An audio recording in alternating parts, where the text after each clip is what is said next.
وسلم على رسوله الكريم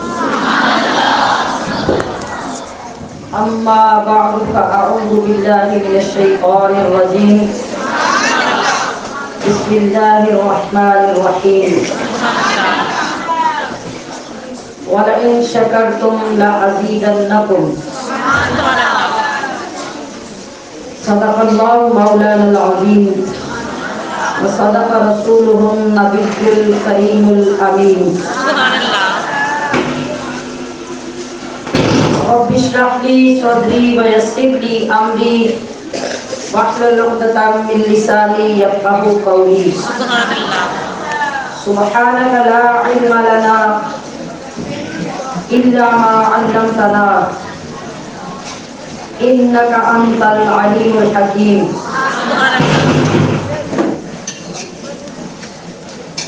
إن الله وملائكته يصلون على النبي یا ایھا الذین آمنوا صلوا علیہ وسلم. خدا کا گھر بھی چھوٹا ہے. اب یہ میری صدا ہے. خدا کا گھر بھی چھوٹا ہے, نبی کا آستانہ بھی.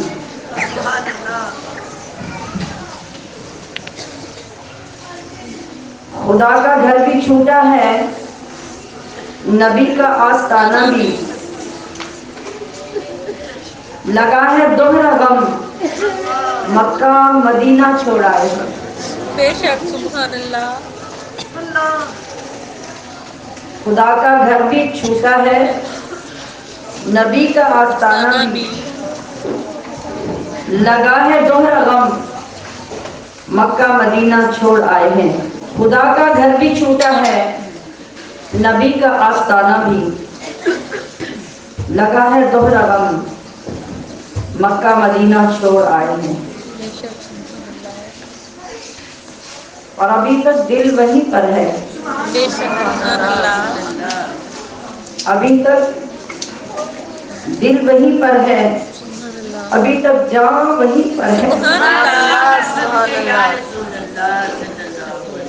ابھی تک دل وہیں پر ہے, ابھی تک جان وہیں پر ہے. دل و جان کو وہاں روتا بلکتا چھوڑ آئی. بے شک. مدینے کے در و دیوار سبھی مہکتے ہیں. سبحان اللہ سبحان اللہ. مدینے کے در و دیوار سبھی مہکتے ہیں. ذرا سا عطر لے کر مشک نافہ چھوڑ آئے ہیں. سبحان اللہ. بے شک. کیا مطلب ہے اس شعر کا؟ کہ جتنی خوشبوئیں, جتنی مہک اللہ نے مدینہ کے در و دیوار کو عطا کی ہے, اس کی اور ہماری پوری دنیا کی مثال ایسے ہے. مشک نافہ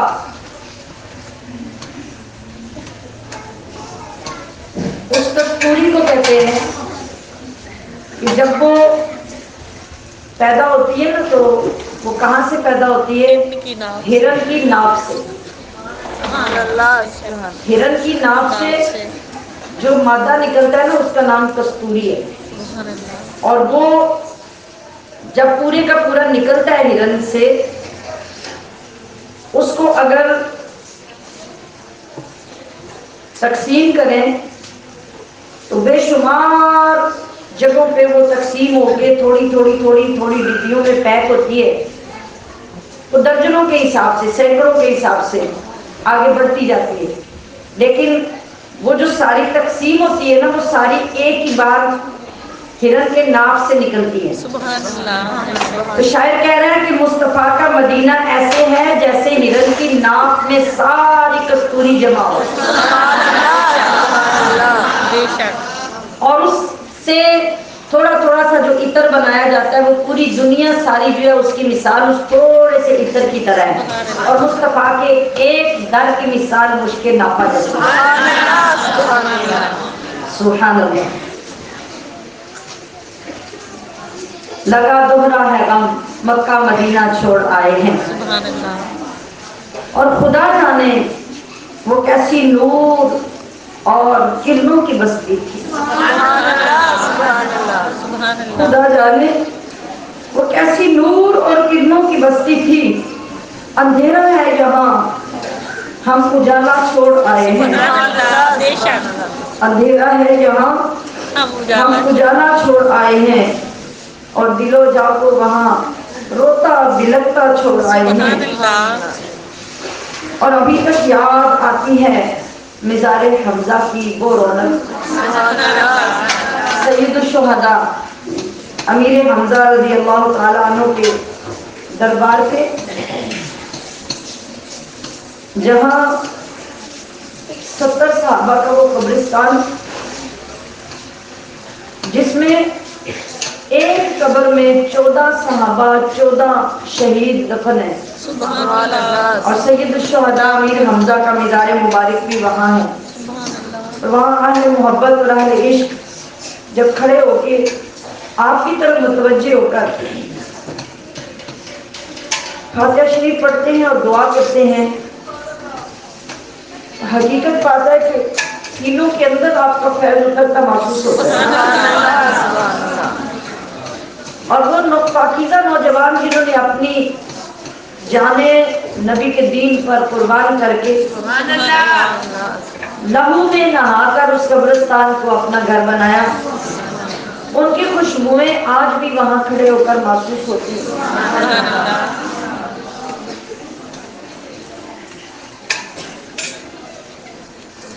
شاعر نے بھی اپنا تخیل لکھا، کہتا ہے کہ ابھی تک یاد آتی ہے مزار حمزہ کی وہ رونق، بھلا کیوں سید الشہداء کا خطہ چھوڑ آئے ہیں.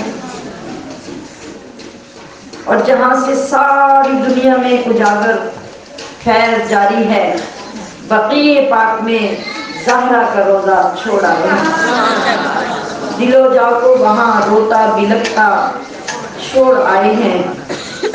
خدا کا گھر بھی چھوٹا ہے، نبی کا آستانہ بھی، لگا ہے دوہرا غم مکہ مدینہ چھوڑ آئے ہیں. سبحان اللہ. دل پکار پکار کے یہی کہتا ہے، اپنے آپ سے مخاطب ہوتا ہے، آزاد مخاطب ہوتے ہیں، آنکھیں مخاطب ہوتی ہیں کہ ہم مدینے سے اللہ کیوں آ گئے، کیوں آئے ہیں وہاں سے، کیوں وہاں رکیں گے، کیوں وہیں ہمیشہ کے لیے گھر نہیں بنا لیا. قلب حیران کی تسکین وہیں رہ گئے. سبحان اللہ. سکون سارا تو وہی ہے، اطمینان سارا تو وہی ہے، خوشیاں ساری وہی ہیں. سبحان اللہ. تو دل اپنے آپ کو مخاطب کر کے کہتا ہے کہ ہم یہاں کیا لینے آئے ہیں. دل وہیں رہ گیا، جان وہیں رہ گئی، سبحان اللہ. ہم اسی در پہ اپنی جبی رہ گئی.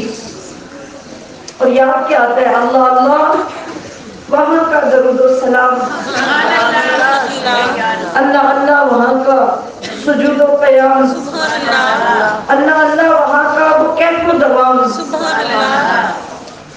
وہ صلاۃ سکون آفری رہ گئی. سبحان اللہ. جس جگہ سجدہ ریزی کی لذت ملی، سبحان اللہ. سبحان اللہ. تھوڑا سا بھی تصور قائم ہو جائے اور وہاں یہ احساس ہو جائے کہ ہم کہاں سجدہ دے رہے ہیں، اس جگہ پہ کس مسجد میں آئے ہیں، تو پھر سر اٹھانے کو دل نہیں کرتا. مگر کیا کرے، ہماری غفلتیں، ہماری دین سے دوریاں وہاں بھی ہمیں بھاگنے بھی مجبور کرتی رہتی ہیں. وہاں بھی ہم سجدے ویسے ہی دیتے ہیں کہ سجدے کو بھی سجدے کا پتہ نہیں ہوتا. لیکن اگر کسی محبت والے کو نصیب ہو جائے تو واقعی اس کا انگ انگ پکارتا ہے کہ جس جگہ سجدہ ریزی کی لذت ملی، جس جگہ ہر قدم ان کی رحمت ملی، جس جگہ نور رہتا ہے شام و سحر، وہ فلک رہ گیا، وہ زمین رہ گئی. سبحان اللہ. ہم مدینے سے اللہ کیوں آ گئے، قلب حیران کی تسکین وہیں رہ گئی. ہمشیران محترم، میں سب سے پہلے آپ سب کی بے انتہا محبتوں، عقیدتوں، والہانہ پن، بے ساختگی کا بے حد شکریہ ادا کرتی ہوں۔ اللہ کریم آپ کی ان جذبوں کو سلامت رکھے، آمین قیامت تک سلامت رکھے، آمین اور ہمیں ان محبتوں سے اللہ وفا نصیب کرے۔ آمین اگر ان محبتوں کی سمجھ آ جائے تو سچی بات یہ ہے کہ محبت کا یہی وہ رخ ہے جس نے قیامت میں آقا علیہ السلام کے جھنڈے کے نیچے ہمیں جمع کرنا ہے۔ سبحان اللہ، بے شک۔ جانے سے پہلے، آنے کے بعد آپ نے جس اخلاص کا مظاہرہ کیا اور ہمیشہ کرتے ہیں، اس کو دیکھ کر آپ سب کے لیے ایک ہی دعا اللہ کے حضور پیش کرنے کو بے ساختہ دل چاہتا ہے کہ اللہ رب العزت وہ نور و نکھت، وہ انوار و تجلیات، وہ نور سے بھری صبح و شامیں، سبحان اللہ، اور وہ نور علی نور سرزمین آپ کو بھی دکھائے۔ جس کے پاس اسباب ہیں اللہ اسے بھی لے جائے، جس کے پاس اسباب نہیں ہیں اللہ غیب کے خزانوں سے اس کے لیے یہ بات تو طے ہے کہ ہمارے اسباب ہمیں وہاں نہیں لے جاتے، ہمارے جذبات ہمیں وہاں لے جاتے ہیں، بے شک۔ ہمارا عشق ہمیں وہاں پہنچاتا ہے، ہماری تڑپ اور ہمارا درد ہمیں وہاں پہنچاتا ہے۔ اگر آپ اپنے دائیں بائیں محلے میں، رشتہ داروں میں دیکھیں گے، آپ کو بہت سارے کروڑ پتی لوگ نظر آئیں گے جنہوں نے کبھی مدینے کو یاد نہیں کیا، جنہوں نے کبھی حج کا نام نہیں لیا۔ ابھی آپ سوچیں تو آپ کو بہت سارے لوگ خیال میں آ جائیں گے، اور کتنے لوگ وہ بھی خیال میں آئیں گے جو بالکل خالی دامن خالی ہاتھ ہوتے ہیں اور زندگی میں کئی بار اللہ اور اس کے رسول کا گھر دیکھا۔ یہ بات ہمیں متوجہ کرتی ہے کہ یہ انتظام کون کرتا ہے۔ ہمارے سامنے یہ واقعات بھی آتے ہیں کہ عرب میں سال ہر سال نوکریاں کرنے والے لوگ نہ مدینہ جا سکتے ہیں نہ مکہ جا سکتے ہیں۔ آپ مزدوری کرنے والے بہت سے لوگوں کو دیکھیں گے جو ریاض میں ملازمت کرتے ہیں، دمام میں کرتے ہیں، جبیل میں کرتے ہیں، اور دوسرے جو صوبے ہیں عرب کے، اور دوسرے صوبوں میں نوکریاں کرنے والے کئی لوگ ایسے ہیں جو کئی سالوں سے وہاں ہیں مگر آج تک نہ عمرہ کرنے گئے ہیں نہ مدینہ حاضری کے لیے گئے ہیں۔ تو بس یہ بات ہمیں کس چیز کا یقین دلاتی ہے؟ محبت آتے ہیں وہی جن کو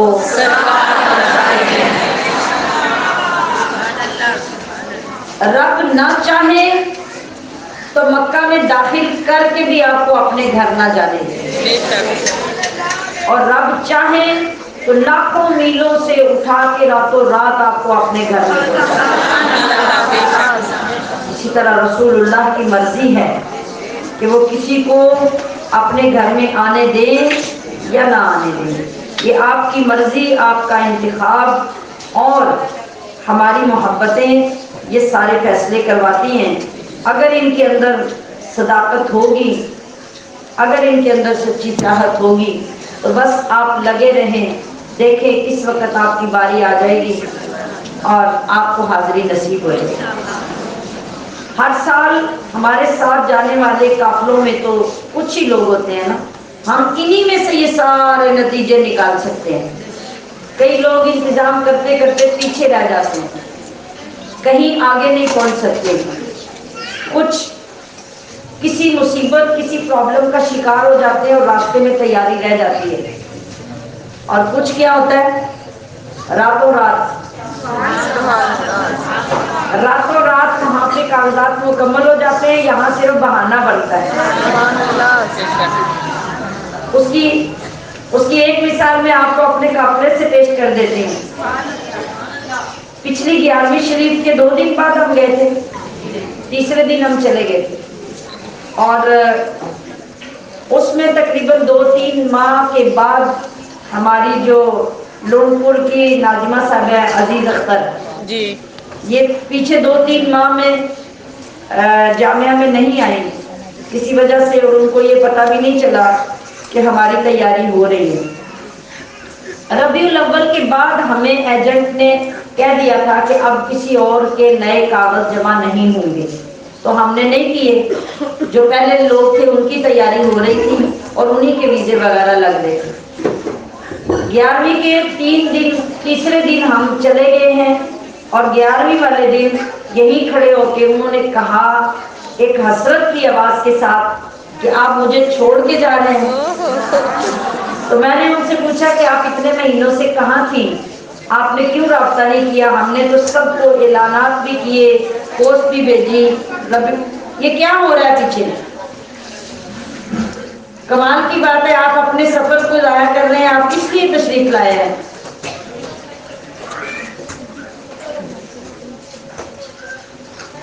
تو میں نے ان سے گزارش کی کہ آپ اتنے عرصے سے کہاں تھی، آپ آج آ کے یہ بات کر رہی ہیں؟ انہوں نے کہا اپنا عذر بتایا، موبائل بھی خراب تھا، آنے بھی نہیں ہوا، یہ وہ۔ تو جتنے درد سے انہوں نے یہ جملہ بولا، تو میں نے ان سے یہی وعدہ کر لیا کہ میں آپ کے لیے کوشش کر سکتی ہوں، آپ کا پیغام دے سکتی ہوں کہ میں گناہگار نہ ہوں، لیکن اب تو کوئی ٹائم نہیں ہے۔ چونکہ میں بیچ میں ذمہ دار تھی تو میں نے ان سے یہ وعدہ کر لیا کہ میں بات کر کے دیکھ لیتی ہوں، لیکن اب کوئی ٹائم نہیں ہے۔ آپ یقین جانیے کہ محفل سے فارغ ہو کے رات کو میں نے بات کی، اور جب بات کی تو مجھے یہ پتہ چلا کہ بیچ قافلے میں کوئی ایک بندہ تھا جس کا کوئی پرابلم آ رہا ہے، اور اس کے چانسز نہیں ہے کہ اس کا انتظام ہو سکے، تو ہم اس کی جگہ پہ آپ کے لیے ٹرائی کر کے دیکھ لیتے ہیں، اگر ان کی قسمت ہوئی تو وہ سیٹنگ ہو سکتی ہے۔ لیکن آپ ابھی ان سے بات نہیں کریں، جب آپ مکمل کام کر چکے تو پھر ہم آپ کو یہ خوشخبری دیں گے۔ اور 8 پیر کے بعد رات کو 11:30 بجے یہ سونے کی تیاری میں تھی تو میں نے ان کو کال کی کہ یہ کوئی سونے کا ٹائم ہے، آپ اٹھ کے بیٹھے، آپ کے لیے بہت بڑی خوشخبری ہے۔ عزیز اختر صاحبہ کدھر ہیں؟ آپ کھڑے ہو کے اپنی زیارت کروائیں سب کو۔ میں نے بھی ان کی یہ بات سنی تھی، جی ماشاءاللہ، یہ دیکھیں کہ ان کے پاس ماشاءاللہ۔ صرف 24 گھنٹے ساری تیاری کے لیے تھے، اور اگلے 24 آپ آگے آ جائیں، نیچے والے لوگ بھی آپ کو دیکھنا چاہ رہے ہیں۔ میں نے بھی ان کا یہ ٹکڑا سنا تھا۔ میں آگے بلاتی ہوں، آپ تشریف رکھیں۔ اگلے 24 گھنٹوں میں ان کی تیاری ہوئی، اور ٹھیک 24 گھنٹے کے بعد اگلے دن یہ ہمارے ساتھ قافلے کے ساتھ موجود ہیں۔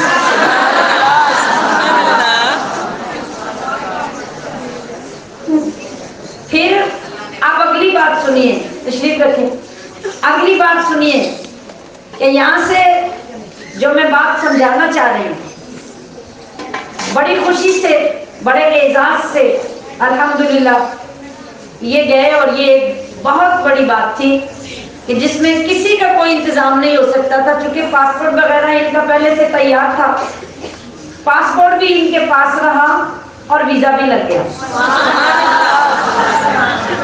اور 3 دن کے بعد یہ ہمارے ساتھ قافلے میں پہنچ گئے۔ اسے کہتے ہیں آتے ہیں وہی جس کو اللہ اور اس کے رسول کے اس نظام کو سمجھنے کی کوشش کیجیے۔ بے شک۔ ہماری کوئی چیز، ہمارا کوئی فخر، ہمارا کوئی دعویٰ اس بارگاہ میں نہیں چلتا، چلتا ہے تو ان کا کرم چلتا ہے۔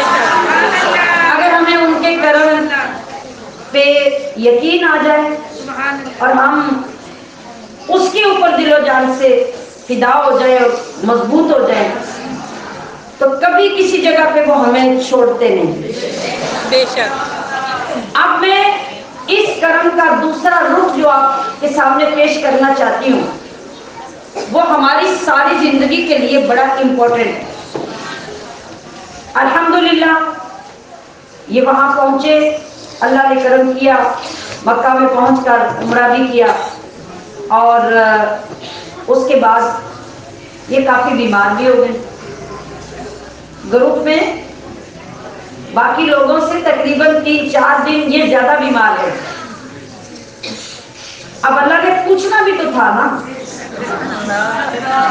ہاں اس وقت تو میں ڈیٹیل میں وہاں ان کا یہ بیان نہیں کر سکی، لیکن آج سب کی اصلاح کے لیے یہ بیان کر رہی ہوں۔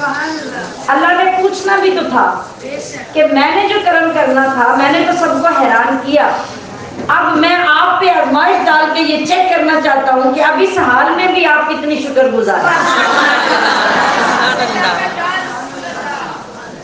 پورا 1 دن تقریباً مکہ میں یہ اپنے گروپ سے بچھڑ بھی گئی، یہ بھی ایک آزمائش تھی کہ اللہ کے ہاں کتنی شکر گزاری ہوتی ہے، اور پھر 2-3 دن کافی بیمار بھی رہی، یہ بھی اللہ کی طرف سے یہ سوال تھا، یہ آزمائش تھی، یہ چیک کرنا تھا کہ میں نے اپنے کرم کی انتہا کی تو تیرے صبر کی انتہا کی۔ اب وہاں پر ہم کتنے قائم رہتے ہیں اور اللہ کی اس عطا کو اپنی آزمائشوں پہ کتنا غالب رکھتے ہیں، بس اللہ اپنے بندے کو یہی دیکھنا چاہتے ہیں۔ اللہ رب العزت نے جو نعمت ہمیں عطا فرما رکھی ہے نا، اس نعمت کو سمجھنا بہت ضروری ہے۔ جب ہمیں اس کی سمجھ آ جائے گی تو ہماری کیفیتیں تبدیل ہو جائیں گی۔ میں اسی تناظر میں چند باتیں آپ کو عرض کرنا چاہتی ہوں، کیونکہ میں الحمدللہ اللہ رب العزت کی عطا اور محبوب کریم کے نالان اقدس کے صدقے سے جانے سے پہلے، آنے کے بعد اور وہاں رہتے ہوئے بھی اپنی ذمہ داری پوری کرنے کی پوری کوشش کرتی ہوں کہ اپنے ساتھیوں کو ہر قدم پر ساتھ ساتھ سمجھا کر سکھا کر لے کے چلنا، تاکہ وہ بہتر سے بہتر حاضری پیش کر سکیں، اور آنے کے بعد بھی ان چیزوں کا انالیسس پیش کرنا جو وہاں میرے مشاہدے میں آئیں، ان کی طرف توجہ دلانا۔ اللہ پاک اگر علم کی دولت عطا کرتا ہے تو صاحب علم کا فرض منصبی یہی ہے کہ ہر قدم پہ اپنی ذمہ داری کو پورا کرتا رہے۔ جانا آنا، جہاز پہ بیٹھنا، بیان کرنا، چیزوں کو وزٹ کرنا، یہ سب بڑا اچھا لگتا ہے، لیکن گہرائیوں میں اتر کر چیزوں کے پازیٹیو اور نیگیٹو پہلوؤں کی طرف توجہ کر کے اپنے آپ کو رب کے حضور پیش کرنا یہ مشکل بھی ہوتا ہے، اور یہی اصل روح ہے۔ تو الحمدللہ اللہ رب العزت نے ان کو یہاں سے بھی ایک خاص انداز میں اپنی بارگاہ میں بلایا، اور پھر وہاں پر بھی خاص انداز میں آزمایا۔ یہ ان کے لیے دوسری خوشخبری ہے کہ اللہ رب العزت نے جو کمی رہ گئی تھی وہ آزما کر، کچھ ٹائم بیماری میں مبتلا کر کے، ان کے اندر سے بھی اپنی رحمت کے پانی سے دھویا ان کو، اور مزید کرم نوازی ہوئی جس پر یہ دوہری مبارکباد کے مستحق ہیں۔ اب میں یہاں یہ عرض کرنا چاہتی ہوں، توجہ دلانا چاہتی ہوں کہ میں تو یہ بات عرض کر رہی ہوں، لیکن جس بندے کو تکلیف آتی ہے، جس بندے کو بیماری آتی ہے، جس بندے کو مشکل پیش آتی ہے، کیا وہ بھی شکر کے اس درجے پہ ہوتا ہے یا گھبرا جاتا ہے؟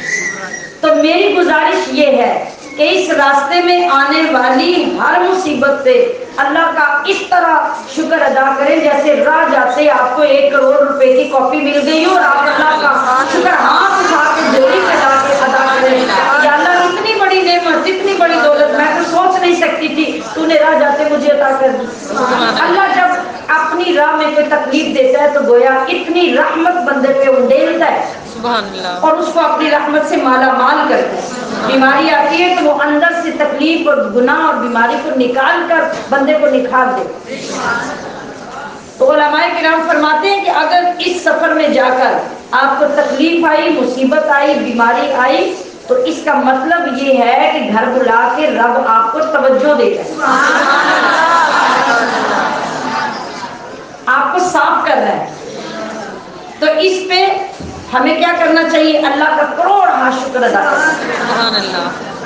یہ ضابطہ آپ اپنے پلے باندھ لیں، جو جا چکے ہیں وہ بھی، جو آئندہ جائیں گے وہ بھی آج سے اپنے پلے اس بات کو باندھ لیں، اور کسی وقت بھی گھبرائیں نہیں، پریشان مت ہوئیں، بلکہ اس کو اللہ کی خاص رحمت سمجھیں اور اس خاص رحمت سے نکل کر اپنے آپ کو کامیاب کریں۔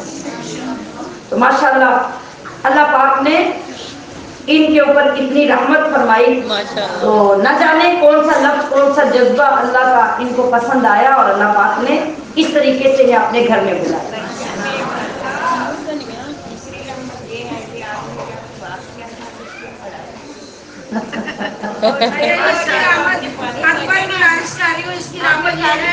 نگاہیں ولی میں وہ تاثیر دیکھی ہے، دیکھی ہے، ہزاروں کی تقدیر دیکھی ہے۔ الحمدللہ الحمدللہ۔ وہ ہم طواف کر کے، الحمدللہ طواف کر کے جب ہم بیٹھے تو آب زمزم پینے لگے، تو وہ میرے ہاتھ میں وہ پانی والی بوتل تھی، تو اس میں سے سارے لینا چاہ رہے تھے، تو میں نے چلو میں پانی لے کے اس طرح پیچھے پھینک دیا کہ سب کے اوپر چلا جائے، پیچھے سارے گروپ والے بیٹھے ہوئے تھے، میری انگلی کے اوپر یہ طواف والی تسبیح تھی، جب پانی کا چھینٹا گیا تو یہ تسبیح نکل کے ان کی گود میں چلی گئی۔ تو یہ اس پہ خوشی کا اظہار کر رہی ہیں کہ اللہ پاک نے مجھے یہ بھی عطا کیا۔ جی الحمدللہ۔ جی تو میں یہ عرض کر رہی تھی سامعات محترم کہ جو اس راہ کی تکلیفیں ہیں وہ اس راہ کا علاج ہے، اس کو دوسرے تناظر میں دیکھنا بڑا ضروری ہے۔ یہ عبادت ایسی عبادت ہے کہ اس میں مشقت کا آنا، تکلیف کا آنا لازمی ہے۔ اگر مشقت نہیں آئی، تکلیف نہیں آئی، تو سمجھو کہ اللہ نے آپ کی طرف توجہ ہی نہیں کی، آپ سیر کرنے آئے تھے کر کے جا رہے ہیں، کچھ نہ کچھ مشقت آپ کو اس کے اندر لازمی آئے گی، طبعی طور پر آپ کو وہ ناپسند ہوگی، شیطان آپ کے اندر طرح طرح کے خیالات ڈالے گا، بس وہی ٹائم آپ کی آزمائش کا ہے۔ اب میں تھوڑا سا پس منظر پیش کر کے اس طرف آپ کی توجہ مضبوط کرنا چاہتی ہوں کہ آج سے 50 سال پیچھے چلے جائیں، اس سے پیچھے چلے جائیں، 6 مہینے پہلے لوگ حج کے لیے جایا کرتے تھے، اور عمرے کا تو اتنا رواج ہی نہیں تھا کیونکہ اتنی سہولیات نہیں تھی کہ لوگ فوراً چلے جاتے۔ حج کے لیے لوگ جاتے تو 6 مہینے پہلے بحری سفر میں لوگ یعنی بحری بیڑے پہ بیٹھ کر بحری جہاز پہ، سمندری جہاز پہ لوگ جاتے۔ آپ کو معلوم ہے کہ جب ریگستانوں سے سفر بحری جہاز سے اتر کے آتے تو 3 کیٹاگریز ہوتی تھی لوگوں کے جانے کی، امیر لوگ، درمیانے درجے کے لوگ اور غریب لوگ۔ یہ سب جس وقت جاتے بحری جہازوں سے اتر کر، امیر لوگوں کے پاس گھوڑے اور اونٹ ہوتے جن کے اوپر بیٹھ کر جدہ سے مکہ جاتے، اور اپنے سامان بھی ڈیفینیٹلی سواریوں پہ ہوتے۔ اس سے نچلے درجے کے لوگ وہ تھے کہ جو گدھوں کے اوپر اپنے سامان لاد لیتے اور خود ساتھ پیدل جاتے۔ پیدل جانے میں کیا ہوتا، آپ بیٹھ جائیے، جہاں جگہ ملتی ہے بیٹھنے دے، بہت پیچھے نہیں بھیجے، اب جہاں جگہ ہے وہاں بیٹھنے دیں۔ عزیزات محترم، سامان کیا ہوتا، سامان میں ان کے چولہے، ان کے راشن، ان کی لکڑیاں، وضو کے لیے پانی، پینے کے لیے علیحدہ پانی، 6 مہینے کا سفر، کتنا پانی، کتنی لکڑیاں، کتنا راشن، ذرا اس کو سوچئے۔ پھر جو لوگ اونٹ اور گھوڑے پہ بیٹھ کے چلے گئے وہ بھی بچ گئے، جنہوں نے بوجھ اپنا گدھوں پہ لاد لیا وہ بھی ریلیکس کافی حد تک ہو گئے۔ اب تیسری کیٹاگری غریب لوگوں کی، جب وہ لوگ جاتے ان کا سامان بھی سروں اور کندھوں کے اوپر ہوتا اور خود بھی پیدل چلتے۔ کم سے کم 3 دن جدہ سے مکہ جانے میں لگتے، پھر اس کے بعد وہاں جا کے اپنے اپنے طور پہ کھلے آسمان ریگستانوں کے اندر کپڑے کے خیمے لگا کے وہاں رہنا ہے، وہیں اپنے چولہے لگانے ہیں، وہیں کھانا پکانا ہے، وہیں رکنا ہے، وہیں سونا ہے۔ بارش بھی تو آتی ہوگی، اور ریگستان کی دھوپ اور گرمی اس کو کون برداشت کر سکتا ہے؟ یہ سب چیزیں جس وقت وہ لوگ برداشت کر کے حج کرتے تھے، ان کے حج اور آج ہمارے حج میں کتنا فرق ہے؟ بے شک، بتائیے۔ بے شک۔ اور پھر اس سے پیچھے ایک سین جو آج اگر ہم سوچیں تو اتنا تکلیف دہ ہوگا کہ ہم اس کو شاید برداشت بھی نہ کر سکیں۔ جس وقت بحری جہاز جا کے جدہ بندرگاہ پہ رکتا تھا نا، کیونکہ 6 مہینے کا کم و بیش ٹائم جو سارے لوگ اس بحری جہاز میں سفر کر رہے ہیں، جراثیم اندر ہے، خرابی اندر ہے، کسی کی بیماری ہے، کسی کو کچھ ہے، سب جہاز کے اندر ہو رہا ہے۔ تو 3 دن تک بندرگاہ پہ رک کر کوئی بحری جہاز کا دروازہ نہیں کھولنے دیتا تھا۔ 3 دن تک جدہ پہنچ کر دروازہ بند رہتا تھا، جب تک کہ مکمل چیک اپ نہیں ہو جاتا تھا کہ کوئی بندہ جراثیم والا، کوئی بندہ بیماری والا اندر تو نہیں۔ جب وہ سارا یقین ہو جاتا، پھر 3 دن کے بعد دروازہ کھلتا اور جدہ کی بندرگاہ پہ لوگ جہاز سے باہر نکل کے آتے۔ آپ بتائیے کہ وہ 3 دن راتیں ان حاجیوں پہ کتنی مشکل ہوتی ہوں گی۔ وہ مشقت کو لوگ اس خوشی سے برداشت کرتے کہ 3 دن کے بعد دروازہ کھلے گا تو ہم جدہ کی سرزمین پہ ہوں گے، جو مکہ کا پہلا اسٹیشن ہے۔ سبحان اللہ، بے شک۔ پھر وہاں سے آگے سفر شروع ہوتے اور وہ لوگ مکہ میں جاتے اور وہاں جا کے اپنی عبادات شروع کرتے۔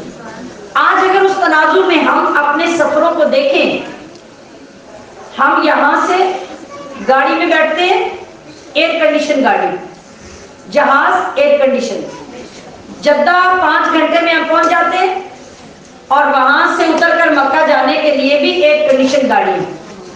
وہاں سے ہم اترتے ہیں تو ہوٹلوں کے کمرے سارے کے سارے ایئر کنڈیشن، بستر لگے ہوئے، کمبل رکھے ہوئے، پانی وہاں موجود، کھانے کے لیے ہوٹل کے دائیں بائیں ہوٹل موجود،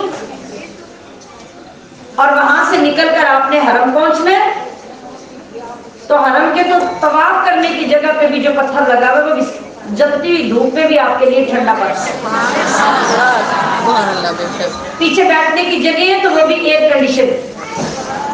مگر آج ہمارے حوصلے ایسے ہیں کہ ایئرپورٹ پر اگر ہمیں لائن میں لگنے لگ جائے، تھوڑی دیر زیادہ لگ جائے، سامان بورڈنگ کروانا، سنبھالنا، بکنگ کروانا، اس پہ ٹائم لگ جائے، ہماری بس ہو جاتی ہے۔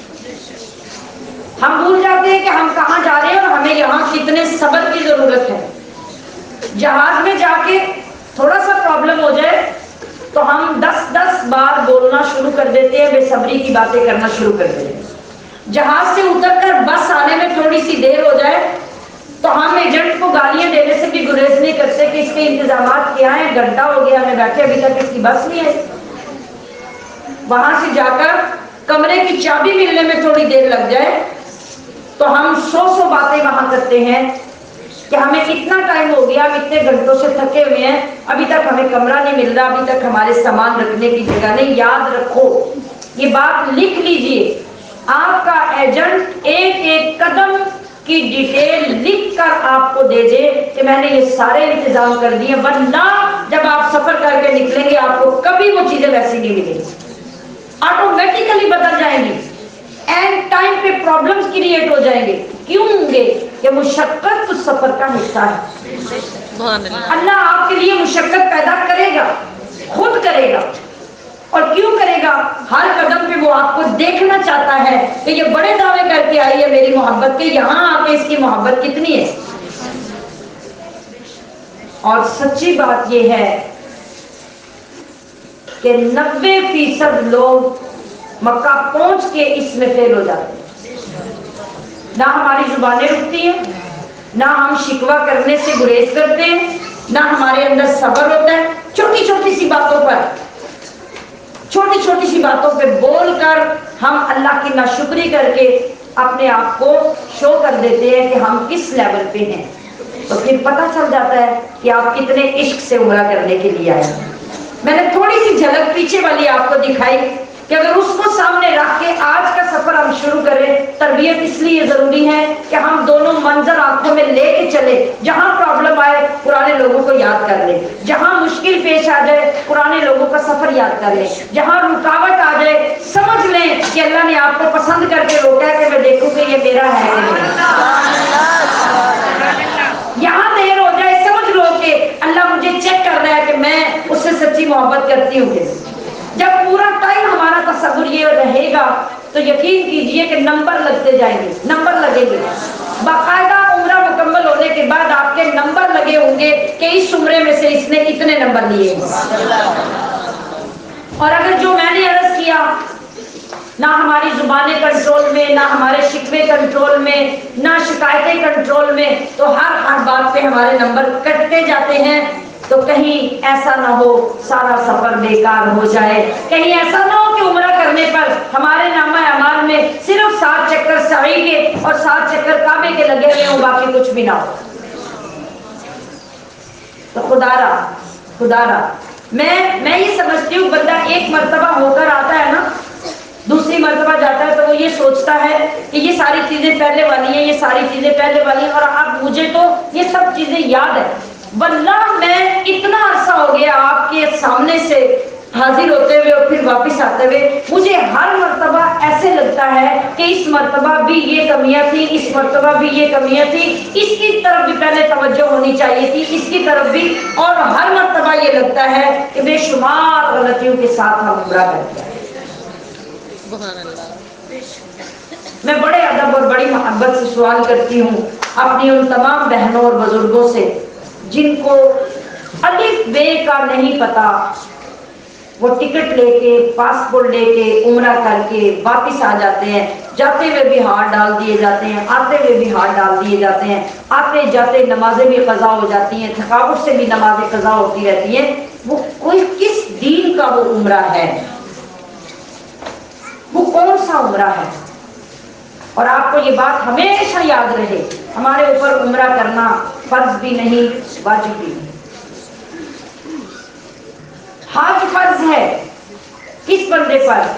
جو صاحب استطاعت ہے۔ عمرہ کسی پر فرض نہیں، کسی پر واجب نہیں۔ ہاں، اپنے عشق کو، اپنی محبت کو اور اپنی نظروں سے آقا علیہ السلام کی اداؤں کو، ان مقامات کو، ان گلیوں کو، آپ کے روضے پاک کو دیکھ کر اپنے عشق کو بڑھانے کے لیے، اپنی محبت کو مضبوط کرنے کے لیے، اپنے دین کو مضبوط کرنے کے لیے، اور صحابہ کرام کے مقامات کو جا کے آنکھوں سے دیکھ کے اپنے جذبے قربانی کے مضبوط کرنے کے لیے عمرہ کرنا بڑا مبارک ہے، لیکن فرض نہیں، واجب نہیں۔ اور جب ہمارے اندر کوئی چیز ایسی نہیں، نہ ہمیں جذبہ چاہیے، نہ ہمیں قربانی چاہیے، نہ ہمیں تہجد کا پابند ہونا ہے، نہ نماز کا پابند ہونا ہے، اور نہ اللہ اور اس کے رسول کے قرآن کو، دین کو سمجھنا ہے آگے، تو پھر عمرے کی کیا حیثیت ہے؟ پھر عمرے کی کوئی حیثیت نہیں ہے۔ اللہ کرے کہ میں زندگی میں آپ کو سمجھانے میں کامیاب ہو جاؤں، اللہ کرے کہ میری بتائی ہوئی باتیں آپ کی سمجھ میں آ جائیں اور مجھے بھی اس پہ عمل کی توفیق مل جائے۔ لیکن خدا را اپنی دولت کا نقصان نہ کرے، خدا را اپنے آپ کو نافرمانوں کے زمرے میں ڈال کے حضور کی بارگاہ میں پیش نہ کرے۔ پہلے ادب سیکھیں، پہلے ارکان سیکھیں، پہلے وہاں کے آداب سیکھیں اور اس کے لیے وقت لگائیں۔ وقت، آپ ایک محفل بھی اٹینڈ نہیں کرتے لیکن اس کے لیے ایک لمبا وقت لگانے کی ضرورت ہے۔ آپ جب جائیں تو آپ کو اس طریقے سے ساری چیزوں کا پتہ ہو کہ ہم نے اس کے بارے میں بھی سمجھا، اس کے بارے میں بھی سمجھا، اس کے بارے میں بھی سمجھا۔ اس وقت جب جا کے سیکھی ہوئی چیز، سمجھی ہوئی، سنی ہوئی جگہ کے بارے میں جب آپ پہنچیں گے نا وہاں اور جا کے آنکھوں سے دیکھیں گے، پھر اگر وہاں جاتے ہی آپ کا جسم عشق محبت میں کانپ نہ اٹھے تو مجھے کہیں، پھر ہر اس جگہ پہ جا کے آپ کی آنکھوں آنکھوں سے آنکھوں کی لڑیاں جاری نہ ہو جائے تو مجھے کہیں. جب آپ کو کسی بات کا علم ہی نہیں، پتہ ہی نہیں، آپ صرف اس لیے جا رہے ہیں کہ مثال کے طور پہ آپ یہاں آئے ہیں تو یہ گجرات کا فلاں بازار ہے، یہ اسٹیشن ہے، یہ اڈا ہے، یہ اسٹاپ ہے، یہ فلاں اسٹاپ ہے، یہ فلاں گاؤں ہے، بس یہ دیکھ کے آپ آ جائیں گے. اسی طرح مکہ اور مدینہ کے مقامات بھی دیکھ کے واپس آ جائیں گے. عشق و محبت تب ملے گا جب آپ کو پتا ہوگا.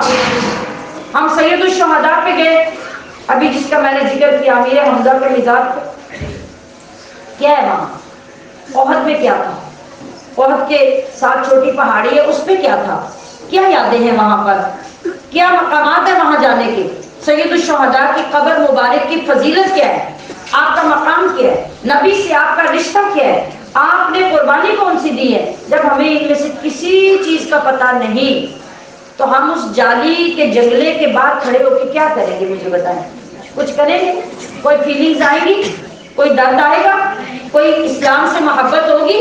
اسلام سے محبت تو تب ہوگی جب آپ کی آنکھوں میں وہ نظارے ہوں گے کہ یہاں کس طرح نوجوان خون کی وادیوں میں نہا گئے، کس طرح ان کی انگلیاں، ان کے ناخن، ان کی آنکھیں نکال دی گئی، کس طرح ان کے ہونٹ کاٹ دیے گئے، کس طرح ان کے جسم کی بوٹیاں کر دی گئی. اب یہ ہمارے سامنے لیٹے ہیں، ان کی بارگاہوں سے ہمیں فیض کیا مل سکتا ہے، ہم کیا مانگ سکتے ہیں؟ وہ جذبے مانگ کے لائیں آقا کی بارگاہ سے اور ان لوگوں کے وسیلے سے کہ یا اللہ یہ وہ مقدس اور ہمارے لیے محسن ہستیاں ہیں، اگر آج انہوں نے اپنا یہ حال کروا کر اپنے آپ کو تیری بارگاہ میں پیش نہ کیا ہوتا تو ہم جیسے یہاں کھڑے ہوتے، ہم جیسے عمرے کرنے آتے، ہم یہ سمجھ رہے ہوتے کہ ہم سیر کرنے جا رہے ہیں، ہم اتنی آسانی سے ان مقامات کو دیکھ رہے ہوتے. نہیں، وہاں تو ان فیلنگز کو جا کے لینے کی ضرورت ہے نا. حضور کے روضہ پاک پہ جائیں گے تو کیا فیلنگ آئے گی؟ صرف یہ کہ ہم نے صرف یہ سنا کہ یہ سنہری جالیاں ہیں اور جو نعت خانوں نے لکھا ہم نے سمجھا یہ کافی ہے؟ نہیں، وہاں کے لیے معلومات کی ضرورت ہے. ریاض الجنہ میں جانا ہے تو ہمارے پاس کیا معلومات ہے؟ وہاں تو ایک ایک ستون پکار پکار کے آپ کو عشق کے ترانے سنا رہا ہے. ایک ایک پورا ستون نبی علیہ السلام کی وفاؤں، محبتوں اور تعلیمات کی داستان ہے. تو آپ کو ان کے بارے میں کیا علم ہے؟ اس قدر افسوسناک صورتحال، خدا کی قسم ہڈیاں جل جاتی ہیں جس وقت عورتیں ایک دوسرے کو دھکے دے کے بھاگتے ہوئے نوجوان لڑکیاں عورتیں آتی ہیں اور حال کیا ہوتا ہے؟ حال یہ نہیں ہوتا کہ وہ کسی دیوانے کی طرح بازو کھول کے آ رہی ہوں اور عرض کریں کہ آقا اگر شریعت ہمیں اجازت دیتی تو ہم آ کے یوں آپ کے قدموں سے لپٹ جاتے، آپ کی جالیوں سے لپٹ جاتے اور اپنے گناہوں کے دفتر کھول کے آپ کے قدموں میں رکھ دیتے. وہاں ایسا نظر نہیں آتا. وہاں یہ نظر آتا ہے کہ جو بندہ بھاگ رہا ہے اس کو ساتھ یہ ٹینشن ہے کہ ساتھ اس نے اپنا موبائل آن کرنا ہے اور سب سے اونچا موبائل کر کے اس نے ساتھ پوری ویڈیو بنانی ہے کہ لوگ بھاگ رہے ہیں اور ہم آ کے ریاض الجنہ کی ویڈیو بنا رہے ہیں. اور اس ویڈیو میں کانفرنس کال سے اس نے سارے گھر والوں کو ساتھ لیا ہوا ہے، خاندان کو لیا ہوا ہے، یا ویڈیو بنا کے وہ ساتھ ساتھ بول کر وہ ساری ویڈیو سیو کر رہا ہے اور وہ اپنے گھر والوں کو بھیج رہا ہے ہم اس کے لیے ریاض الجنہ میں جا رہے ہیں. کتنی بے حرمتی. یعنی ہمیں وہاں پہنچ کر بھی اس کی ضرورت نہیں کہ ہم اپنا دل کھول کر اپنے محبوب کے قدموں میں رکھ دیں، ہم اپنے گناہ پیش کر دیں اپنے محبوب کی بارگاہ میں کہ آقا کتنی مشقتیں برداشت کر کے ہم آئے ہیں، یا رسول اللہ ہمیں اپنے قدموں میں قبول کر لیجیے، ہمارے گناہ معاف کروا دیجیے. وَلَوْ أَنَّهُمْ إِذْ ظَلَمُوا أَنفُسَهُمْ جَاءُوكَ ہم نے پاکستان میں رہ کے قرآن میں بار بار پڑھا اور آقا ہم تڑپتے تھے کہ ہم کب آپ کے قدموں میں آئیں گے اور آپ ہمارے لیے فَاسْتَغْفَرَ لَهُمُ الرَّسُولُ اور وہ وَاسْتَغْفَرُ اللَّهَ ہم بھی آقا آپ کو گواہ بنا کے توبہ کر رہے ہیں، آپ ہی ہمارے لیے اللہ کی بارگاہ سے بخشش مانگ لیجئے. کبھی یہ کیفیت بنا کے جا کے تو دیکھیں، آپ کو نہ موبائل یاد رہے گا، نہ اپنی ہستی یاد رہے گی، نہ ساتھ والے یاد رہیں گے. بس آپ کا دل کرے گا کہ سارے دروازے کھل جائیں اور میں آقا کے روضے کے ساتھ جا کے لٹ پڑ جاؤں. اور اگر وہ ممکن نہیں تو پھر تخیل میں، تصور میں جہاں تک جو حد ہے وہاں تک جا کے اپنے آپ کو پیش کرنے کی جگہ ہے. ماں ہمارے لوگ کیا کر رہے ہیں؟ جب آپ گھر سے تربیت لے کر سیکھ کر آقا کا ادب سیکھ کے نہیں جاتے تو پھر وہاں آپ کو یہی کچھ دیکھنے کو ملتا ہے. اور اس پہ اپنے ساتھ ہم جاتے یہ کرتے ہیں کہ جو دوسرے کرتے ہیں ہم وہ کرتے ہیں. ہم یہ نہیں دیکھتے کہ ہمارے رب کا ہمارے رسول کا کیا حکم ہے، یا ہم نے اگر کچھ سیکھا ہے تو اس کے تقاضے کیا ہیں. ہمشیران محترم، یہ دنیا میں جنت ہے نا، دنیا میں جنت ہے، اور رب کا یہ وعدہ ہے کہ میں جس کو ایک بار جنت میں داخل کر دوں گا ہم فیہا خالدون، وہ ہمیشہ جنت میں رہیں گے، انہیں کبھی نکالوں گا نہیں. تو جب یہ جنت کا حصہ اللہ نے زمین پہ اتارا، ہمیں اس وقت تو یہ فکر ہونی چاہیے اور یہ التجا ہونی چاہیے کہ یا اللہ تیرا وعدہ ہے تو تو ہمارے اوپر اپنے وعدے کو پورا فرما. اب جنت میں اتنی مشقتوں اور سفروں کے بعد اس دنیا میں تو نے جنت میں داخل کیا تو مولا کبھی ہمیں جنت سے نہ نکالنا، آمین. آخرت میں بھی ہمیں اس جنت میں داخل کرنا. کچھ تھوڑے سے لوگ ہوتے ہیں جو رو رہے ہوتے ہیں، جو تڑپ رہے ہوتے ہیں، جو دعائیں کر رہے ہوتے ہیں، جو سجدے کر رہے ہوتے ہیں. موسٹلی لوگ ویڈیوز بنا رہے ہیں، لوگوں کو بتا رہے ہیں.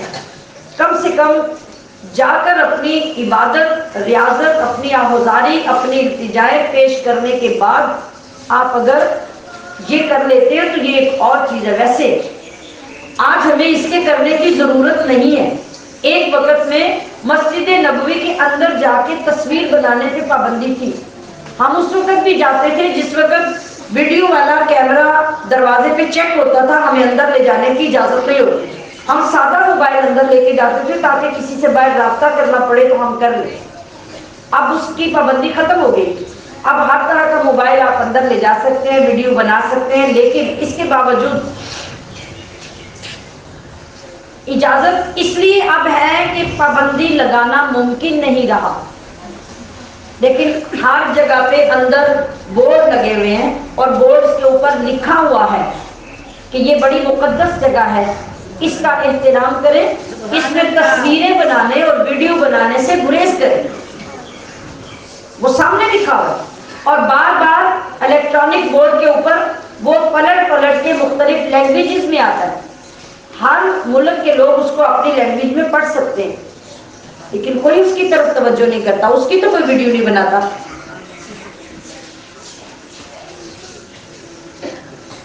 اور دوسری طرف آپ ٹی وی آن کریں، آپ کو لائیو چینل 24 گھنٹے مدینہ کا ٹی وی پہ مل جاتا ہے، مکہ کا لائیو چینل آپ کو ٹی وی پہ مل جاتا ہے.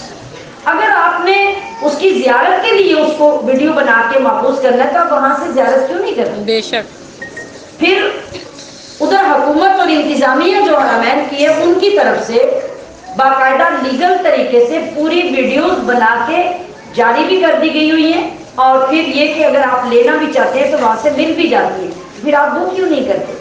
آپ اپنے موبائلز میں سارا ٹائم ان کو بنانے میں اپنا ٹائم ضائع کرتے ہیں. اگر آپ کو دیکھنے کا شوق ہے آپ آ کے ٹی وی آن کریں، انٹرنیٹ پہ جائیں، اس کے اوپر لکھیں، آپ کو پوری ایک ایک چیز کی، حتیٰ کہ ریاض الجنہ کے ایک ایک پلر، ممبر، چبوترا، اصحاب صفہ، ممبر اور وہ جو ہر چیز اس کے اندر ایک ایک ہے، اس کی سب کی ویڈیو آپ کو وہاں سے مل جاتی ہے. تو پھر آپ اپنی عبادت کی طرف توجہ کیوں نہیں دیتے؟ صرف اس لیے کہ آپ دنیا کو یہ دکھانا چاہتے ہیں کہ یہ میری سیلفی ریاض الجنہ کے اندر ہے، لہذا مجھے دیکھو کہ میں وہاں پہنچی ہوں. آپ صرف لوگوں کو یہ دکھانا چاہتے ہیں. تو خدا را اپنے اوپر ظلم نہ کریں، چیزوں کو سیکھ کر جائیے، اور تھوڑے سے دن جو آپ کو نصیب ہوتے ہیں آپ اس طرح عبادت کر لیجئے جس سے آپ اپنے اللہ اور اپنے رسول کو راضی کریں. ہم جب مکہ المکرمہ میں تھے وہاں پر بھی روزانہ الحمدللہ ہمارے ہوٹل کی مسجد میں ہمارا درس قرآن ہوتا تھا. تو میں اس وقت درس میں مصروف تھی کہ ہمارے گروپ سے یہاں سے مغل کالونی سے جو شہزانہ صاحبہ گئی تھی، آج پتہ نہیں محفل میں ہے کہ نہیں، یہ اوپر کی منزل سے نیچے آئی مسجد میں میرے پاس، تو انہوں نے آ کے بتایا کہ ایک نوجوان پاکستان سے آیا ہوا ہے اور وہ ہماری منزل پہ لفٹ کے پاس بیٹھ کے بچوں کی طرح رو رہا ہے. اس کے ہاتھ میں پاسپورٹ ہے اور احرام باندھا ہوا ہے اور وہ رو رہا ہے بیٹھ کے کہ خدا کے لیے مجھے کسی سے ملوائے.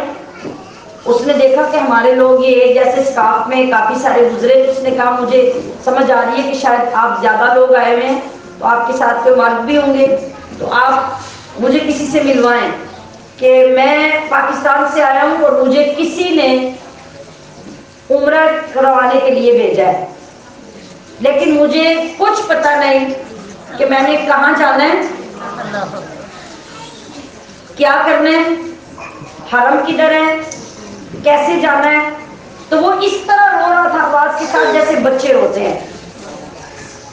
اب آپ مجھے بتائیے کہ جس بندے نے اس کو ٹکٹ کے پیسے دیے، اس نے اس کے ساتھ نیکی کی یا اس کو گناہگار کیا؟ یہ ہے ہماری سمجھ. آج محفلوں کے بڑے بڑے بورڈ لگ جاتے ہیں کہ محفل میں آنے کے لیے اتنے لوگوں کو ٹکٹ دی جائے گی عمرے کی، اور جن کا وضو بھی نہیں ہے وہ بھی شناختی کارڈ کی کاپی لے کے محفل میں پہنچ جاتے ہیں کہ شاید ہمارا نام آ جائے گا. انہیں اللہ سے محبت نہیں، انہیں رسول سے محبت نہیں، انہیں دین سے محبت نہیں. انہوں نے کیا کرنا ہے صرف اس لیے کہ ہمیں ٹکٹ مل جائے اور ہم جہاز کی سیر کریں. اسی طرح اس کو کسی نے ٹکٹ دی، اگر نیکی کرنی تھی تو 4 دن اس کو پہلے کسی عالم کے پاس بٹھاتے، اس کو پوچھتے کہ بھی تم عمرہ کرنے جاؤ گے تو تمہیں عمرے کے مسائل کا پتہ ہے کہ نہیں، اور اگر وہ اس قابل نہیں تھا تو اسے مہینہ 2 مہینے کسی دینی کورس میں داخلہ لے دیتے، وہ خود بھی سمجھتا اس کی نسل بھی سمجھ جاتی. لیکن یہ تھی نہ کہ اس کو ویزا لگوا کے ٹکٹ دے دینا، یہ نیکی تھی. اب مجھے بتائیے کہ جس طرح اگر اس کو اتنی بات کا پتہ نہیں کہ حرم کدھر ہے، جانا کدھر ہے، کرنا کیا ہے، عمرہ کیسے کرنا ہے، وہ بیٹھ کے رو رہا ہے. وہ کسی بھیجنے والے سے ایجنٹ سے رابطہ کرتا ہے تو ایجنٹ سے رابطہ نہیں ہوتا، وہ وہاں جا کے پڑا ہوا ہے، وہ کون سی نیکی کر رہا ہے. جس بندے کو یہ پتہ نہیں، آپ سوچ سکتے ہیں کہ کیا اس کو احرام کے مسائل کا پتہ ہوگا؟ اور یہ ہمارے چند لوگ ابھی آج ماشاءاللہ آئے ہوئے ہیں ہمارے گروپ میں جانے والے، یہ آپ کو بتا سکتے ہیں کہ باوجود روزانہ تربیت کرنے کے، باوجود ایک ایک مسئلہ سمجھانے کے بھی، گروپ میں کتنے لوگ وہ تھے جن سے یہ غلطیاں ہوئی کہ ان پہ دم واجب یعنی بکرا بطور جرمانہ اللہ کی راہ میں ذبح کرنا لازم آ گیا. جی یہ وہ لوگ تھے جو یہاں سے بھی کافی کچھ سیکھ کے گئے اور وہاں بھی ان کو روز سکھایا جا رہا تھا. تو جو یا نہ یہاں سے سیکھ کے جاتے ہیں نہ وہاں کوئی انتظام ہوتا ہے، مجھے بتائیے وہ کون سی عبادت کر کے آتے ہیں؟ پھر ان لوگوں میں کچھ لوگ وہ بھی تھے جن پہ دم تو واجب ہو گیا مگر ان کے پاس پیسے نہیں، اور جو حرم میں دم واجب ہوتا ہے وہ ہم پاکستان میں آ کے نہیں کر سکتے، وہ حرم میں ہی کرنا لازمی ہے. پھر ہم نے ایک دوسرے سے کہہ کہلوا کے آپس میں کوشش کر کے ان کو دم کے لیے رقم جمع کر کے دی کہ آپ یہ رقم لے کر اپنی طرف سے جرمانہ کفارہ ادا کریں. اور اگر اکیلا بندہ ہوگا جس کے ساتھ لوگ ہی نہیں ہوں گے، وہ کہاں سے جمع کرے گا، وہ کہاں سے دے گا؟ تو سامعات محتشم، یہ میرا وہ درد ہے جو میں ہر مرتبہ آپ کے لیے لے کر آئی. اس کو محسوس کیجئے.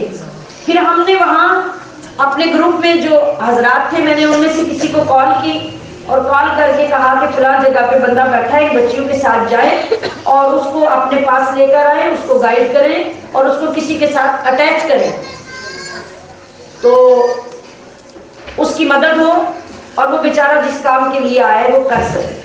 پھر وہ لوگ گئے، انہوں نے جا کے اس کو پاس بلایا، تسلی دی، مسائل سمجھائے، اس کو کسی کے ساتھ حرم بھیجا اور اس کا عمرہ کروایا اور وہ اپنے احرام سے آزاد ہو.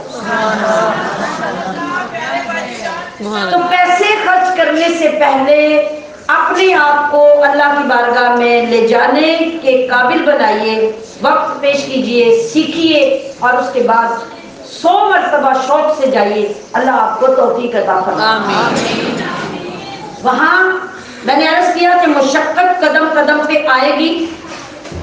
آپ سونے کا نوالا کھانے والے لوگ بھی ہوں نا، اور ہر چیز پہ پیسے پانی کی طرح بہانے والے ہوں، تب بھی یہ سفر مشقت سے خالی نہیں. اپنے آپ کو اس کے لیے اس طرح تیار کریں کہ مجھے یہ سب کرنا ہے اور میں نے اس سب پہ اللہ کا شکر ادا کیا. دیکھیے اللہ اپنے گھر میں بلا رہا ہے، یہ اللہ کا گھر ہے. اللہ کے گھر کا مطلب کیا ہے؟ یہ نہیں کہ اللہ وہاں رہتا ہے. اللہ کے اپنے گھر کے ساتھ جو نسبت ہے یہ تشریفاً نسبت ہے. تشریفاً نسبت کا مطلب ہے کہ اللہ نے اس کو اپنے نسبت تشریفی دی تو کیا ہو گیا؟ کعبہ مشرفہ ہو گیا. ہم کہتے ہیں کعبہ مشرفہ. مشرفہ یہ کہ اللہ کی نسبت کے ساتھ یہ مشرف ہوا، یعنی اللہ نے ایک خاص نسبت اس کو عطا کی. کس لیے گھر بنا؟ عبادت کے لیے. یہ گھر عبادت کے لیے بنا اور ایک خاص نشان رکھا. اب یہ گھر اللہ کا گھر، کسی امیر کسی وزیر کا گھر، وہاں میرے اور آپ جیسے بندے منہ اٹھا کے نہیں جا سکتے. جا سکتے ہو؟ 10 مرتبہ انسپیکشن ہوگی، وہاں پہ ریسیپشن قائم ہوں گی، آپ کو پوچھا جائے گا، تحقیق کی جائے گی، 10 بار تسلی کی جائے گی کون ہے، کیوں آئے ہیں، کس نے بھیجا ہے، کس نے بلایا ہے. اور اگر آپ کے پاس کوئی جواب نہ ہوگا تو وہاں سے واپس. وہ تو اللہ کا گھر ہے. وہ تو اللہ کے گھر ہے. کیا وہاں جگہ جگہ پہ پوچھا نہیں جائے گا، چیک نہیں کیا جائے گا؟ اور ہمارے جیسوں کی تو وہاں کوئی جگہ تھی نہیں. وہ تو اللہ کے مقربین، اللہ کے دوستوں کے لیے جگہ تھی کہ وہ جاتے. اور اگر اللہ رب العزت یہ چیزیں ہمارے لیے لازم قرار دے دیتا، ایک فارم بن جاتا، اللہ فرماتا کہ اس پہ دستخط کرو، اس پہ کرو کہ میں تمہیں یہ آزمائش دوں گا، قبول کرو گے، یہ کروں گا کرو گے، یہ شرط لگاؤں گا کرو گے، تو بتائیے ہم میں سے کتنے لوگ ان شرطوں پہ پورے اترتے؟ اگر اللہ یہ فرماتا کہ میرے گھر میں آنے کے لیے پہلے میری اولاد، اپنی اولاد میرے راہ میں قربان کرو، تو ہم جیسے تو تیار نہ ہوتے، لیکن کچھ اللہ کے خاص تیار بھی ہو جاتے. ابراہیم جیسے، سبحان اللہ. حضرت ابراہیم جیسے تو بیٹے دینے کے لیے تیار ہو جاتے. سبحان اللہ. اگر اللہ کہتا کہ میرے پاس آنے کے لیے آگ کے اوپر سے گزرنا پڑے گا، ہم کبھی بھی نہ جاتے، لیکن اللہ کے مقرر گزر جاتے. سبحان اللہ. اللہ فرماتا میرے گھر میں آنے کے لیے الٹا لٹکنا پڑے گا، ہم کبھی نہ جاتے، ہمارے سے اوپر اللہ کے مقرر بہت سے چلے جاتے، پھر ہم تو کبھی بھی نہ جا سکتے. اور اب اس پوائنٹ کو سمجھیے، یہ جو ہمارے راستے میں کبھی بیماری، کبھی مشقت، کبھی رکاوٹ، کبھی تکلیف آتی ہے نا، اللہ نے اس کو پردوں میں رکھا ہوا ہے.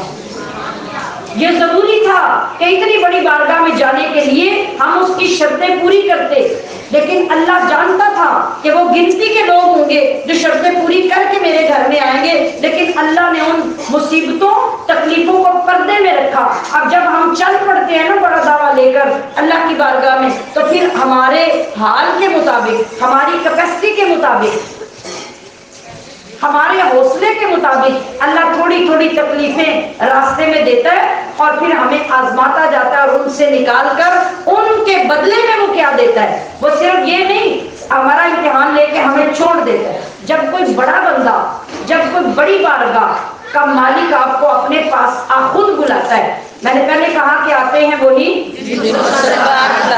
اپنی طاقت سے تو آپ جا نہیں سکتے، لیکن اگر جب چلے جاتے ہیں تو کیا خیال ہے؟ اللہ ہم سے لینے کے لیے بلاتا ہے. بادشاہ بلائے گا تو آپ سے لینے کے لیے بلائے گا یا آپ کو دینے کے لیے؟ جب رب بلائے گا دینے کے لیے. جب رب بلائے گا تو لینے کے لیے بلائے گا یا دینے کے لیے؟ تو دینے کے لیے. تو وہ چھوٹی چھوٹی تکلیفیں، چھوٹی چھوٹی مشقتیں دے کر ہمیں ان سے گزارتا ہے، ساتھ ساتھ ہمارے امتحان لیتا جاتا ہے، اور آخر پہ جا کر ہمیں وہ چیز عطا کرتا ہے جو پوری کائنات کی دولت دے کر بھی ہم نہیں لے سکتے. وہ ہے اس کی بارگاہ کی بخشش، وہ ہے اس کی رضا، وہ ہے اس کی محبت، وہ ہے اس کا کرم جو ہمیں اپنے گھر بلا کر وہ دینا چاہتا ہے، اس لیے وہ بلاتا ہے. تو ہمیں اس کی قدر بھی تو ہو، ہم اس کے طلبگار بھی تو ہوں، تو تبھی ہم اس کی بارگاہ سے لائی ہوئی دولت سنبھال سکیں گے. اگر طلبگار نہیں ہوں گے تو اس کے دیے ہوئے کرم کو ہم کبھی سنبھال نہیں سکیں. اور وہاں سے چل کر جب ہم بارگاہ مصطفیٰ میں آتے ہیں یا وہاں جانے سے پہلے جب ہم بارگاہ مصطفیٰ میں آ کر وہاں جاتے ہیں تو دونوں صورتوں میں رسول اللہ کی رحمت، آپ کی چادر رحمت ہمارے اوپر سایہ کرتی ہے، ہمیں اپنے اندر لیتی ہے اور ہمیں اپنے کرم کی وہ جگہ عطا کرتی ہے کہ اگر ہماری توجہ ایک لمحے کے لیے بھی اس طرف ہو جائے تو بات بن جاتی ہے. ہم نے اللہ کے فضل سے مکہ میں رہتے ہوئے جتنی حاضریاں نصیب میں ہوئیں عمرے کی صورت میں کی، طواف کی صورت میں کی، لیکن جب مدینہ شریف آئے چونکہ 10 دن مسلسل ادھر ہی رہنا تھا، ادھر سے پاکستان آنا تھا، تو بس ایک مشورہ ہمارا ہوا اپنے فیملی کے لوگوں میں کہ ہم اگر ایک عمرہ مدینہ سے جا کے کر کے آئے.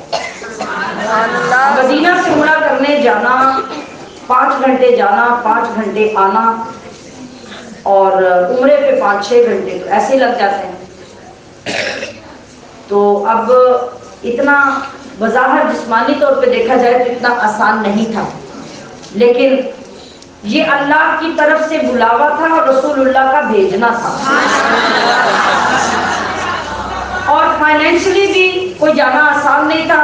ہم اگر اسپیشل گاڑی لے کے 5, 7, 8, 10 لوگ جاتے ہیں تو اس کا یہاں جو پاکستانی جو ہم وہ کیلکولیشن کرتے ہیں اس کے مطابق 1 لاکھ سے اوپر کرایہ پڑتا تھا.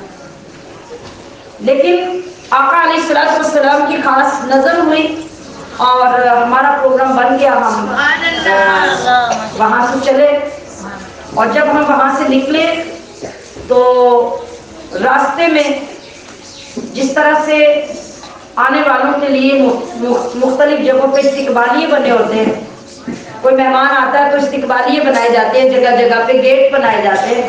بخدا یہی ایک تصور تھا کہ تھوڑے تھوڑے سفر کے بعد تیز بارش آ رہی تھی، پھر بارش آ رہی تھی، پھر بارش آ رہی تھی. اور جب مکہ المکرمہ میں ہم پہنچے تو ان گناہگاروں پہ اللہ تبارک و تعالیٰ کی وہ رحمت کی نظر ہوئی، وہ کرم ہوا کہ ہمیں وہاں اتر کر اندر پہنچنے تک بھی ٹائم دیا گیا. اس وقت بارش رکی ہوئی تھی، لیکن اندر جاتے ہی ہم نے جب طواف شروع کیا تو واللہ پہلے طواف میں بارش کا آغاز ہو، پہلی چکر میں بارش کا آغاز ہو گیا اور چند بوندیں طواف میں لوگوں کے اوپر گرے تو لوگ اللہ کا بے انتہا شکر اور فخر کرتے ہیں کہ ہمیں عمرے کے دوران بارش آئی، چند قطرے ہمارے اوپر گرے. تو آپ یقین کیجئے کہ پیچھے رحمت مصطفیٰ کا سہارا تھا کہ آپ بھیج رہے تھے اپنے دربار سے اور آگے اپنے محبوب کے بھیجے ہوں کو رب کس طریقے سے قبول کر رہا تھا. پہلے چکر میں بارش شروع ہوئی، پورا طواف کرنے میں بارش بڑھتی گئی بڑھتی گئی بڑھتی گئی اور جس وقت طواف مکمل ہوا تو نیچے فرش پہ کم سے کم اتنا پانی کھڑا تھا اور اس پانی کے اندر ہی ہم نے نماز ادا کی، اس کے اندر نوافل ادا کیے اور اللہ رب العزت کا کروڑا شکر کیا. ہمارے عبایا، لباس، حجاب، ہر چیز پانی پانی تھی. اور پھر یہ کہ اس کے بعد ہمارے پاس انہیں چینج کرنے کا کوئی سامان بھی نہیں تھا، کیونکہ ہم تو آئے تھے کہ یہ گئے عمرہ کر کے یوں واپس آنا ہے اور جو ہاتھ میں کوئی چھوٹے پرس اور چھوٹے بچے کے بس ایک کپڑے کا سوٹ تھا کہ احرام کے بعد اس کو چینج کروانا ہے. ہم سب کے سب اس حالت میں کہ اب چینج کیسے کر سکتے ہیں، ان کو سکھا کیسے سکتے ہیں. اور اللہ تبارک و تعالیٰ کی رحمت اور کرم کی انتہا دیکھیے کہ ہم نے کوشش بھی کی تو ہمیں اسباب مہیا نہیں کیے گئے کہ ہم ان کو چینج کرنے کا کوئی انتظام کریں یا کوئی ڈرائی کرنے کا انتظام کریں. اور پھر پورے کے پورے ڈبل لباس ہمارے جسموں کے اوپر مکمل سوکھے، انہیں ہمیں نہ اتارنے کا موقع دیا گیا نہ سکھانے کا موقع دیا گیا. یہ فرق تھا اپنے عمرے کرنے میں اور رسول اللہ کے بھیج کے عمرہ کروانے میں. یہی تو اللہ پاک کا فرمان ہے کہ جب اے میرے بندو تم میرے رسول کا وسیلہ لے کر میری برگاہ میں آؤ گے تو نوازت اللہ تواب الرحیم. اور یہ اللہ کی عطا تھی کہ جب میں نے شروع کیا تو میری زبان پہ پورا ٹائم کوئی اور لفظ آتا ہی نہیں تھا. میں کوشش کرتی تھی کہ کسی اور دعا کو پڑھوں لیکن وہ جگہ بھی گزر جاتی دعا کی, لیکن میری زبان پہ یہی الفاظ ہوتے کہ اللہم انا وجدناک تواب الرحیم. مولا آج سے زیادہ ہم نے تجھے تواب الرحیم کبھی نہیں پایا اتنی آج تو نے کرم نوازی فرمائی.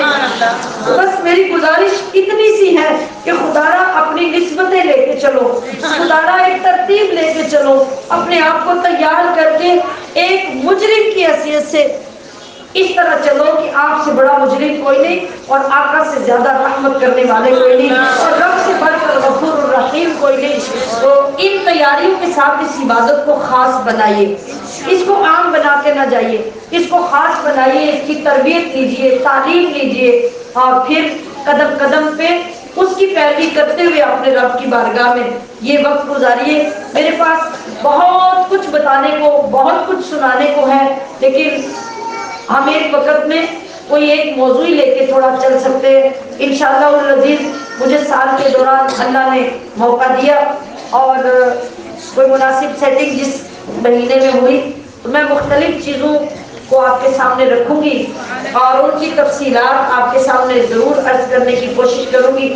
اور دوسری امپورٹنٹ چیز میری معلمات کے سامنے یہ گزارش ہے کہ وہاں پہ جتنے لوگوں کی غلطیاں, عجیب و غریب سی غلطیاں سامنے آئیں, آپ کام اٹھیں گے یہ سن کر کہ ایک خاتون ہمیں انڈیا سے آئی ہوئی وہاں ملی جو ہمارے گروپ میں درس سننے کے لیے آ کے بیٹھ گئی. اس نے کہا کہ میں جب آئی تھی یہاں پہ مکہ شریف میں تو میں نے احرام باندھا ہوا تھا. چونکہ میں نے احرام باندھا ہوا تھا اس لیے احرام کی حالت میں جب مجھے مینسز آ گئے تو میں نے احرام باندھا ہوا تھا تو میں نے اسی حالت میں پورا عمرہ کر لیا. آپ سوچ سکتے ہیں بے وضو, مینسز کی تو ناپاکی بہت بڑی ہے, بے وضو کوئی بندہ عام مسجد میں قدم نہیں رکھ سکتا اور وہ حرم پاک اور پھر مینسز کی حالت. آپ بتائیے کہ وہ عورت نوجوان بچی تھی, وہ کیا کرنے آئی ہے مکہ میں, کتنا ظلم اس نے اپنے اوپر کیا, کتنا بڑا گناہ کیا کہ اگر اللہ کرم نہ کرے تو شاید ساری زندگی بخشا نہ جائے, لیکن اس کا کتنا کرم ہے کہ اس نے اس گناہ کا بدلہ دم کی صورت میں رکھا اور ہم نے اسے تبلیغ کی کوشش کی اور پھر الحمدللہ ہمارے گروپ میں چونکہ دم واجب ہونے کی بات اس دن ہو رہی تھی, اس کو بھی اس کا احساس پیدا ہوا اور وہ درس قرآن اس کے لیے اتنی بڑی رحمت بنا کہ وہیں پہ بیٹھ کے اس نے ہمارے گروپ میں اپنے دم کے پیسے جمع کروائے اور ہماری ذمہ داری لگائی کہ آپ اپنے لوگوں کے ساتھ میری طرف سے بھی دم پیش کر دیں کیونکہ مجھے تو کل واپس چلے جانا ہے. سبحان اللہ.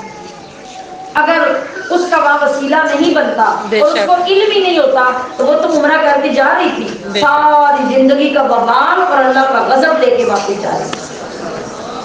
تو میں نے وہاں بیٹھ کر اور ان لوگوں کی غلطیوں, مردوں کی غلطیاں, عورتوں کی غلطیاں, تو وہاں حرم مکہ میں بیٹھ کر میں نے فیصلہ کیا کہ انشاءاللہ واپس جا کے بہت جلد عمرے کے احکام پر ایک آسان کتاب لکھنے کی کوشش کروں گی جو ہماری خواتین کے قدم قدم پہ کام آ سکے. اور اس کے لیے وہاں بھی جو معلمات میرے ساتھ تھی میں نے ان سے بھی گزارش کی تھی کہ آپ کے علم میں جو لوگوں کی غلطیاں آتی ہیں یا وہاں آپ گئے ہوں تو آپ نے دیکھا ہو یا آپ کے نالج میں ہوں وہ ساری کلیکٹ کر کے مجھے پیش کریں.